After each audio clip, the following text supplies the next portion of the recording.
A conselleira do Mar mantivo unha reunión por videoconferencia cos eurodeputados españois da Comisión de Pesca para trasladarlle a folla de ruta deseñada polo Goberno galego para defender os intereses da súa flota ante o Brexit. O primeiro paso é a elaboración de 2 informes, un técnico e outro xurídico sobre as consecuencias do acordo para Galicia.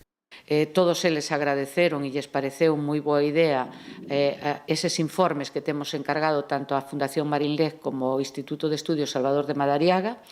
Quedamos en que unha vez que tuéramos os informes os faríamos chegar e tamén nos puxemos a disposición deles para cualquier outro camiño que eles entenderan que era necesario abordar para seguir na defensa dos intereses do sector pesqueiro galego e español, pois que dende Galicia terían todo o noso apoio e o noso compromiso.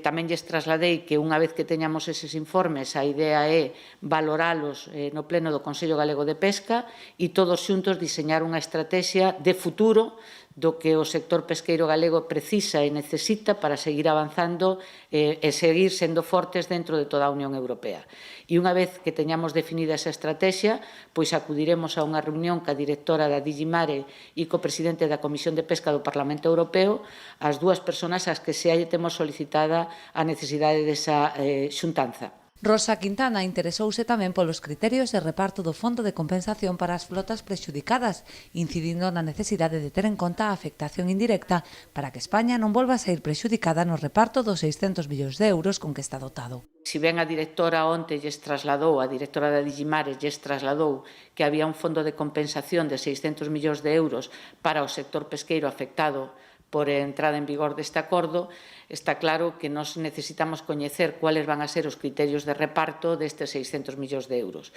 Si solamente se van a ter en conta os impactos directos, pois ao mellor España volve a salir perxudicada, posto que nós temos unha afectación indirecta, unha afectación que ten que ver con aquelas posibilidades de intercambio ou de cesión de especies con outros países que agora resultaron moi afectados por o Brexit e que, por lo tanto, nos vamos a ter unha afectación indirecta. É necesario establecer eses criterios, coñecelos de primeira man e poder facer que eses criterios tamén se axusten ás peticións de Galicia. Por último, a conselleira solicitou a colaboración dos parlamentarios para facer presión ante as institucións europeas e poder coñecer todos os detalles do acordo co Reino Unido para avaliar o impacto real para Galicia.